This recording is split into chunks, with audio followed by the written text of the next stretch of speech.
Bonjour, bienvenue à MX Vlog. Donc, je me présente Cynthia Gaspard et aujourd'hui, j'ai une parole avec plein d'amour, une parole du Seigneur à partager avec vous. Et ce sur lequel je voulais m'entretenir avec vous, c'est l'amour de Dieu face aux pécheurs. L'amour de Dieu face aux pécheurs.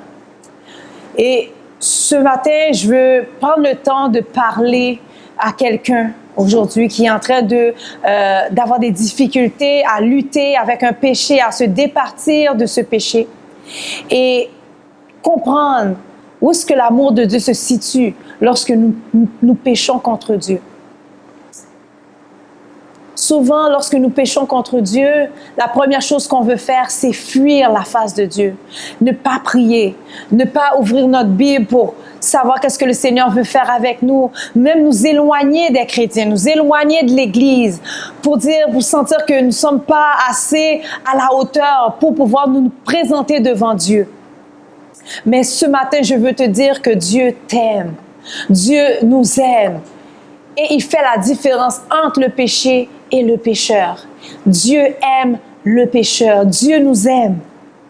La Bible nous fait savoir dans 2 Pierre 2, verset 19b, « Car chacun est esclave de ce qui a triomphé de lui. » Et c'est ce que le péché fait dans nos vies. Lorsque nous ouvrons la porte à cela, nous ouvrons la porte au péché, ça nous rend esclaves et on rentre dans une roue, dans un cycle où nous retombons dans les mêmes choses, Je ne sais pas si c'est de l'alcoolisme, je ne sais pas si c'est de la fornication, je ne sais pas si c'est le mensonge, si c'est de la fraude, mais il y a des choses dans nos vies que nous voulons nous départir, mais on dirait que c'est plus fort que nous et nous devenons esclaves de ces choses-là, esclaves du péché. Mais ce que je veux te dire, c'est que Jésus est venu pour te libérer de l'esclavage du péché, du pouvoir du péché sur ta vie.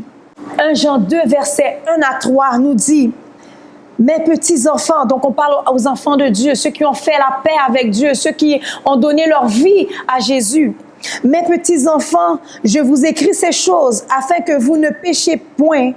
Et si quelqu'un a péché, nous avons un avocat auprès du Père, Jésus-Christ, le juste. Il est lui-même une victime propitiatoire pour nos péchés, non seulement pour les nôtres, mais aussi pour ceux du monde entier. » Alléluia! Jésus est une victime propitiatoire. Donc, Dieu nous aime, mais il déteste le péché. Et le péché habite en nous.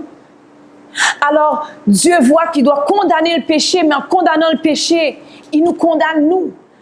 Alors, Dieu a envoyé Jésus pour prendre notre condamnation, afin que nous puissions avoir une relation avec Dieu. Jésus a pris nos péchés. Jésus a pris la condamnation du péché qui nous rendait coupables devant Dieu et nous séparait complètement de Dieu. Par amour, il a envoyé Jésus, comme Jean 3,16 le dit, car Dieu a tant aimé le monde qu'il a donné son Fils unique, afin que quiconque croit en lui ne périsse point, mais qu'il ait la vie éternelle. Jésus, Dieu veut que tu aies la vie. Jésus a pris ta condamnation. Jésus a pris ta punition. Et en acceptant son pardon, tu viens en relation avec son Père. C'est grand. C'est magnifique. Il y a une nuance par contre. Il y a vivre dans le péché et tomber dans le péché. Parfois, à l'extrême, les gens vont prendre comme prétexte de vivre une vie de péché. C'est ça que tu continues à faire, tu adhères à ça.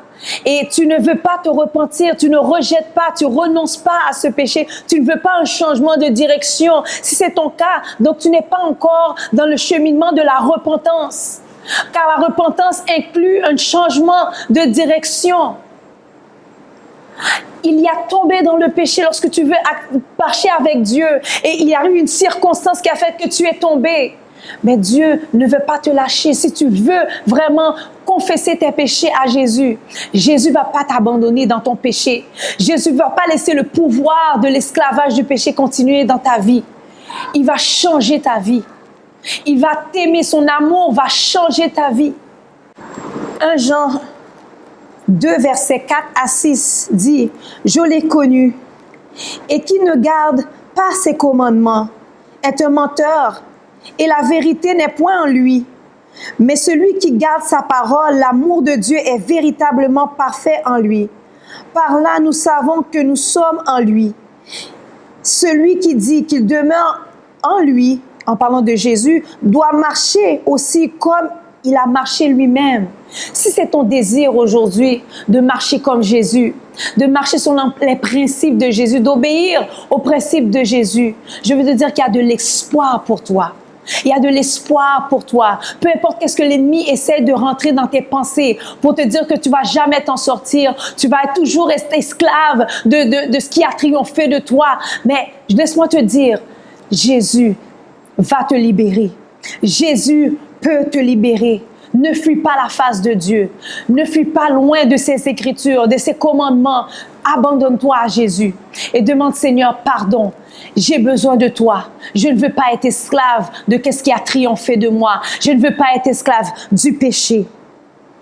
Hébreux 4, nous allons voir Hébreux 4, versets 15 à 16. Il nous dit,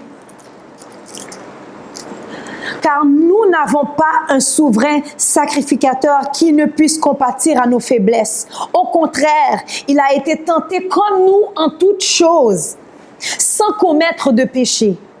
Approchons-nous donc avec assurance du trône de la grâce, afin d'obtenir miséricorde et de trouver grâce pour être secourus dans nos besoins. Nous devons nous approcher de Dieu. Approchons-nous du trône de la grâce, des faveurs imméritées. C'est ce que le Seigneur Jésus nous donne. Une faveur imméritée à sa présence, un accès à sa présence pour être secouru dans nos besoins. Si tu as besoin de Dieu, tu veux marcher selon les principes de Dieu et ne plus être esclave du péché, approche-toi de Dieu. Approche-toi de Jésus. Soyez bénis.